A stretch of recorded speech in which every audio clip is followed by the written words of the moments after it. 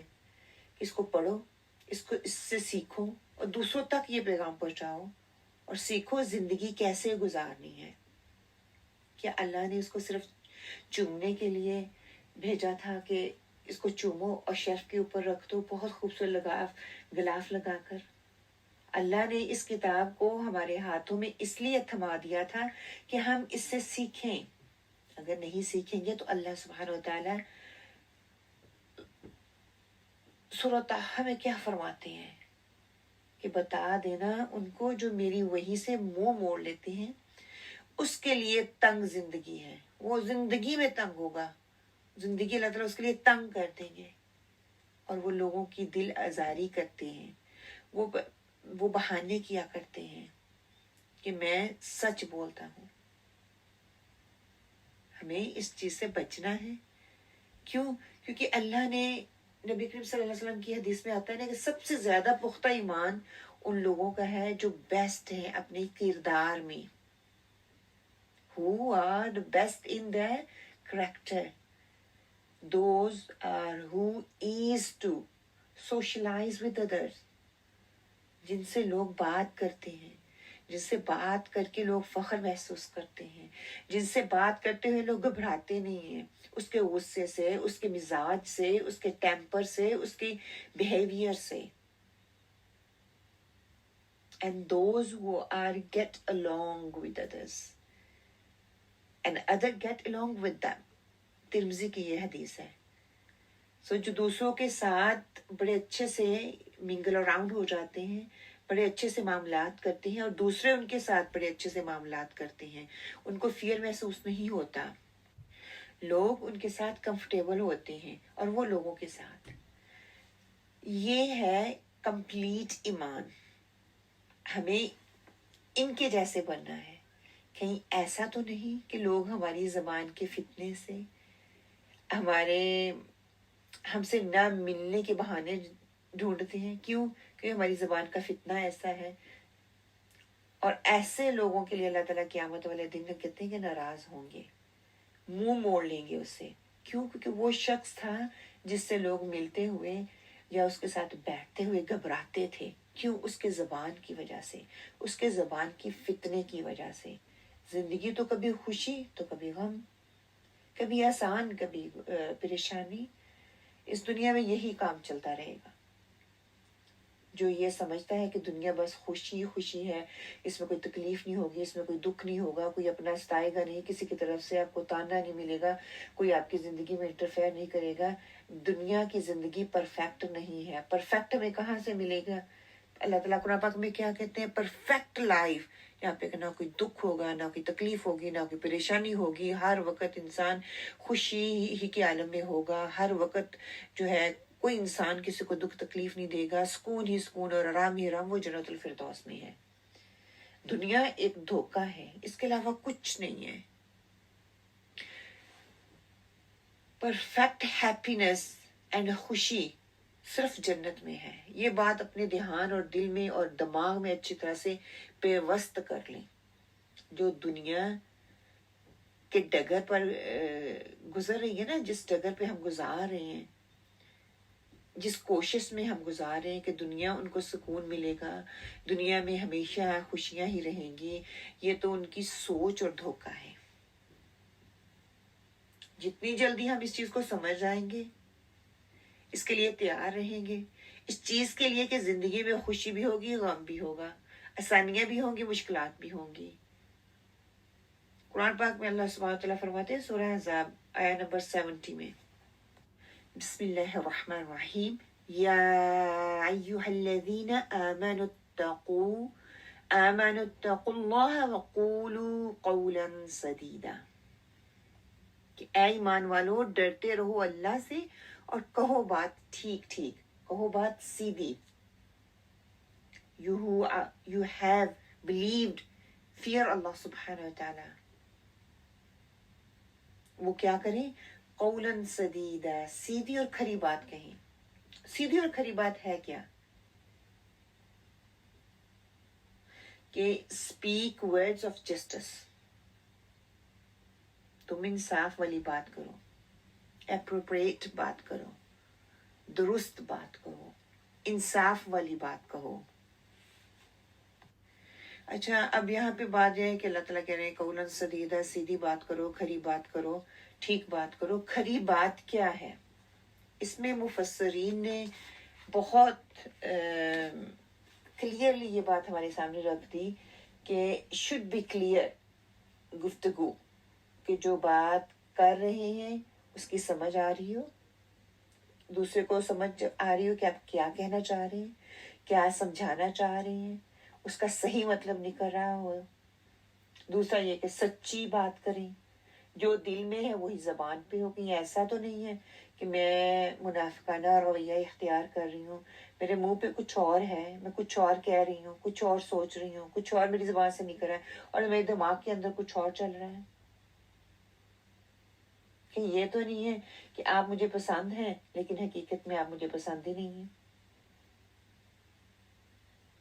اپنا point of view دوسرے بندے کو کلیئر بتائیں، لیکن طریقے کے ساتھ، بدتمیزی کے ساتھ نہیں. آج ہم لوگوں نے جو طریقہ اختیار کیا نا، بدتمیزی کے ساتھ دوسروں کے اندر، میں تو سیدھی بات کرتی ہوں، میں تو بس منہ پہ کہہ دیتی ہوں، یہ رویہ جو ہے وہ درست نہیں ہے. آپ سیدھی بات کہیں، آپ درست بات کہیں، لیکن دوسروں کی عزت اور احترام کو ملحوظ خاطر رکھتے ہوئے بات کریں. تو کیا معلوم ہوا کہ زبان اگر کنٹرول میں ہے تو آپ کامیاب ہیں، نہیں تو آپ ناکام ہیں. سیدھی بات بھی کرنی ہے، اسٹریٹ بات بھی کرنی ہے، طریقے سے کرنی ہے، دوسروں کا دل نہیں دکھانا، دوسروں کی دل آزاری نہیں کرنی. آپ اپنی بات کہہ سکتے ہیں، آپ کو اجازت ہے کہ آپ اپنی سیدھی بات کہیں، لیکن اپنی آواز کی ٹون کو ٹونٹ کرتے ہوئے نہ کہیں، دوسروں کو نیچا دکھاتے ہوئے نہ کہیں، لیکن پیار اور محبت اور حکمت کے ساتھ. آپ صلی اللہ علیہ وسلم نے کیا کہا تھا کہ شرمگاہ کی حفاظت اور زبان کی حفاظت کی ذمہ داری دے دو، میں تمہیں جنت کی گارنٹی دیتا ہوں. ٹھیک ہے، تو یہ. اور دوسری بات کہ ڈیول ٹاکنگ مین کیا ہے، کہ مثال کے طور پر ہم کبھی ایسی بات کہہ دیتے ہیں جن کے 2 سے 3 مطلب نکل آتے ہیں. ان الفاظ کا استعمال کرتے ہیں لوگوں کو کنفیوز کرنے کے لیے، کہ جب کوئی مائنڈ کر جائے گا، آپ کسی کو کوئی بات کہتے ہیں مائنڈ کر جائے گا تو ہم کیا کہتے ہیں، او میرا یہ مطلب نہیں تھا، آپ غلط سمجھے ہیں. اور تیسری بات اس میں سے کیا نکل دی کہ انصاف والی بات کرو. پہلی بات قولاً سدیدہ، کھری بات کرو، گفتگو شوڈ بی کلیئر. دوسری بات کیا ہے، جو دل میں ہے وہ زبان پہ ہو. تیسری بات کیا ہے کہ انصاف والی بات کرنی ہے. کبھی کبھار ہم ایسے جملے کہہ دیتے ہیں جو نا انصافی پر مشتمل ہوتی ہیں. مثال کے طور پر کوئی آپ میں سے کلاس میں 1 بار لیٹ آیا، 2 بار لیٹ آیا، ہم کیا کہہ دیتے ہیں، یہ ہمیشہ لیٹ آتی ہے. ایک اور مثال، میاں بیوی کے اندر ایسی بہت زیادہ چیزیں ہوتی ہیں. ہم ہمیشہ اپنے میاں کی شکایت کرتے رہتے ہیں نا. عورتوں میں یہ خاص طور پہ ہم میں یہ بات پائی جاتی ہے. اگر وہ کبھی کوئی کام کرنا چاہیں یا ہم ان کو کوئی کام کرنے کے لیے کہتے ہیں کہ کوئی چیز لے آئیں، وہ ساری شاپنگ لے آتے ہیں، ایک چیز نہیں لے کے آتے، تو ہم کیا جواب دیتے ہیں؟ آپ ہمیشہ ہی ایسے کرتے ہیں، جو چیز میں کہتی ہوں وہ نہیں لے کے آتے. تو یاد رکھیں یہ جسٹس نہیں ہے، یہ انجسٹ بات ہے کہ کسی کے بارے میں ایسی بات کر دینا جو ایگزسٹ ہی نہیں کرتی. یہ ناانصافی والی بات ہے. دیکھیں زبان جو ہوتی ہے نا، زبان اس سے تعلقات بنتے ہیں اور اسی سے بگڑتے ہیں. گھریلو لڑائیاں جو ہوتی ہیں، دیکھ لیں اس کی وجہ کیا ہوتی ہیں. ہم کیا کہتے ہیں، امیاں کوئی دیکھ لیں، آپ لیٹ آئیں، آپ نے تو کہا تھا کہ میں 10 بجے آ جاؤں گا یا 10 منٹ میں آ رہا ہوں، آپ جھوٹ بولتے ہیں، آپ اپنی زبان کے پکے نہیں ہیں، آپ ہمیشہ ایسا کرتے ہیں، آپ کبھی بتا کر ہی نہیں جاتے. کہ زبان کا پکا ہونا ایک مسلمان کے لیے بہت امپورٹنٹ ہے، جس کا ہم اندازہ بھی نہیں لگا سکتے. حضرت عمر کی تاریخ میں ایک واقعہ آتا ہے رضی اللہ، شاید آپ لوگوں نے اس کو پہلے سنا ہوا ہو. مجھے یہ واقعہ بہت متاثر کرتا ہے. جب بھی اگر ہم زبان کی بات کرتے ہیں نا تو سبحان اللہ. ایک شخص تھا، اس کے کھیت میں دوسرے لوگوں کے اونٹ چرنے کے لیے آ گئے، اس نے پتھر اٹھا کر اس کو مارنا تو وہ اونٹ کو چاہ رہا تھا، لیکن ہوا کیا کہ دوسری سائڈ پہ بیٹھے ہوئے جو لوگ تھے نا، پتھر ان کو جا کے لگا اور ان میں سے ایک انسان کو، ایک شخص کو لگا اور وہیں پہ فوت ہو گیا. اب اس کے بیٹوں نے کہا کہ اس کا قصاص ہوگا. ایک دن کی اس نے مہلت مانگی اور کہا کہ میرا ضروری کام ہے، وہ کر کے میں واپس آ جاؤں گا، تو آپ اپنا قصاص پورا کر لیجئے گا. ان لوگوں نے کہا یہ بھاگنے کی کوشش کر رہا ہے. وہاں پر کہتے ہیں کہ ابو ذر غفاری رضی اللہ بیٹھے ہوئے تھے، انہوں نے اس بندے کی گارنٹی دے دی، حالانکہ وہ اس پتھر مارنے والے انسان کو جانتے نہیں تھے. انہوں نے کہا کہ میں اس بندے کی گارنٹی دیتا ہوں یہ بندہ واقعی واپس آ جائے گا. حضرت عمر رضی اللہ تعالیٰ اور باقی جتنے بھی صحابی وہاں پہ بیٹھے ہوئے تھے بڑے حیران ہوئے کہ حضرت ابو ذر غفاری کس بات پر گارنٹی دے رہے ہیں. یہ تو جانتے بھی نہیں ہے کہ وہ شخص چلا گیا تو واپس نہیں آئے گا. بہرحال انہوں نے ابو ذر غفاری رضی اللہ تعالیٰ نے اس بندے کی گارنٹی دے دی. وہ شخص چلا گیا. 3 دن بعد اس شخص کا انتظار سارے لوگ بیٹھے کر رہے ہیں اور سب کی نظریں ابو ذر غفاری پہ لگی ہوئی ہیں اب، کیونکہ انہوں نے اس بندے کی گارنٹی دی تھی. اور ابو ذر غفاری کو دیکھیں، وہ بہت ریلیکس بیٹھے ہوئے ہیں. صحابہ کو بہت ڈر لگ رہا تھا اگر وہ شخص واپس نہ آیا تو ابو ذر غفاری مصیبت میں آ جائیں گے. خیر ہوا کیا، جب محفل برخاست ہونے ہی لگی تھی تو دور سے وہ دیکھ رہے کہ وہ شخص چلا آ رہا ہے. وہ آیا تو حضرت عمر رضی اللہ تعالیٰ کے سامنے کھڑا ہو گیا. حضرت عمر بہت حیران ہوئے کہ آپ واپس کیوں آ گئے؟ آپ کے پاس بہت بہترین موقع تھا، آپ بھاگ سکتے تھے، واپس نہ آتے، آپ قتل ہونے کے لیے واپس آ گئے. اس شخص کا جواب سنیے. اس شخص نے کہا جی میں نے سوچا تھا کہ بھاگ جاؤں، لیکن پھر میرے دل میں خیال آیا کہ اگر میں آج اپنا وعدہ پورا نہیں کرتا، اپنا وعدہ نہیں نبھاتا تو لوگ کیا کہیں گے کہ مسلمان اپنے وعدے پر پورا نہیں اترتے. حضرت عمر رضی اللہ تعالیٰ بہت خوش ہوئے اور کہا ابو ذر غفاری آپ نے کیوں گارنٹی دی؟ تو انہوں نے کہا کہ میں نے یہ سوچا کہ اگر آج میں اس کی گارنٹی نہیں دیتا تو لوگ کیا کہتے کہ مسلمان معاشرہ اتنا سخت ہو گیا ہے کہ کوئی بندہ کسی دوسرے کی گارنٹی ہی نہیں دیتا. سبحان اللہ.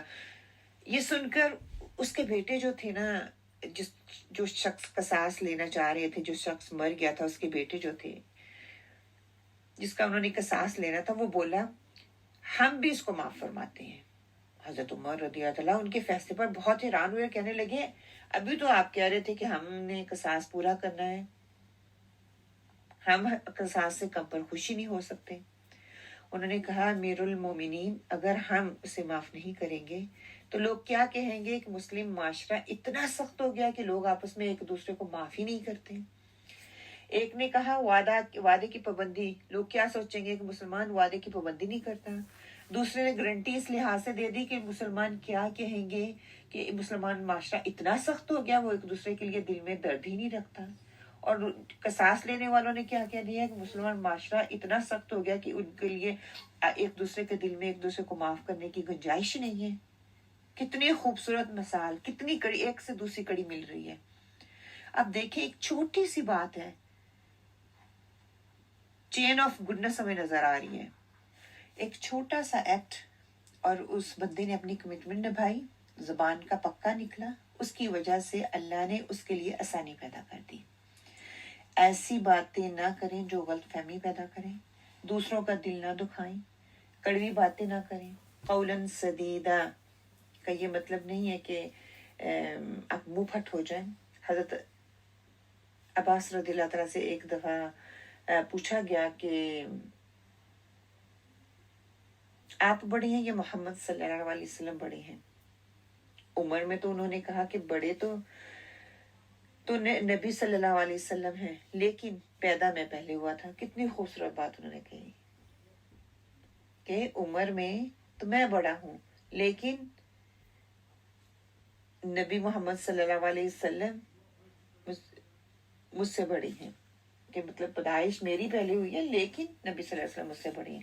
اگر وہ کہتے کہ میں بڑا ہوں تو آپ کی شان میں وہ گستاخی کرتے۔ تو کتنا خوبصورت الفاظ کا چناؤ انہوں نے کیا۔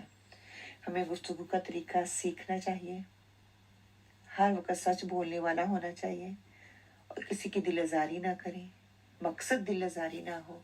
حدیث میں کیا ہے کہ دوستی کے لیے دو لوگوں کے درمیان جھوٹ بولا جا سکتا ہے، توڑ موڑ کر بات کی جا سکتی ہے، کیوں؟ دوسروں کے دلوں کو قریب لانے کے لیے، ورنہ جھوٹ بولی کی اجازت نہیں ہے۔ مسلم معاشرے ان باتوں میں جو ہے کمی ہونے کی وجہ سے آج ٹوٹ پھوٹ کا شکار ہیں۔ آج مجھے ان باتوں پر عمل کرنا ہے تاکہ لوگوں کے درمیان میری ریلیشن اچھے ہوں، معاشرے میں ایک مقام بنے، لوگ میری عزت کریں، لوگ آپ کی عزت کریں۔ اگر میں اور آپ ہم چاہتے ہیں کہ لوگ میری عزت کریں تو کیا کرنا ہے؟ ہم نے سچ بولنا ہے، وعدہ خلافی نہیں کرنی، جو بات سامنے ہے وہی دل میں ہونی چاہیے، منافقت نہیں دکھانی، دوگلا پن نہیں کرنا، دوسروں کو طنز نہیں کرنا، دوسروں کو نیچا نہیں دکھانا، جسٹس کرنا ہے، اچھی بات کرنی ہے، ناپ تول کر بات کو کرنا ہے۔ پھر دیکھیں لوگوں کے دلوں میں آپ کیسے راج کرتے ہیں۔ اللہ سبحانہ و تعالی ہمیں قولاً سدیدا کہنے کی، اس پر عمل کرنے کی توفیق عطا فرمائے۔ اللہ سبحانہ تعالیٰ ہمیں لوگوں میں نہ شامل کرے جو لوگوں کو لک ڈاؤن کرتے ہیں، لوگوں کو تذلیل کرتے ہیں، لوگوں کو ذلیل کر کے ان کو نیچا دکھانے کی کوشش کرتے ہیں اور اپنے آپ کو بڑا کرنے کی کوشش کرتے ہیں۔ اللہ سبحانہ تعالیٰ ہمیں جسٹ بات کرنے کی توفیق عطا فرمائے، ناپ تول کر بولنے کی توفیق عطا فرمائے، حق اور سچ کہنے کی توفیق عطا فرمائے۔ اگر آپ کو لگتا ہے کہ میری یہ ویڈیو کسی کا بھلا کر سکتی ہے، کسی کو فائدہ پہنچ سکتا ہے، تو پلیز یہ ایک صدقہ جاریہ ہے۔ میں نے اپنا کام کر دیا، اب آپ اپنا کام کریں، کس کو دوسروں تک پہنچائیں اس پیغام کو۔ وہ کیا ہوگا کہ آپ اس ویڈیو کو دوسروں تک شیئر کریں۔ جزاکم اللہ خیرا کثیرا۔ السلام علیکم ورحمۃ اللہ۔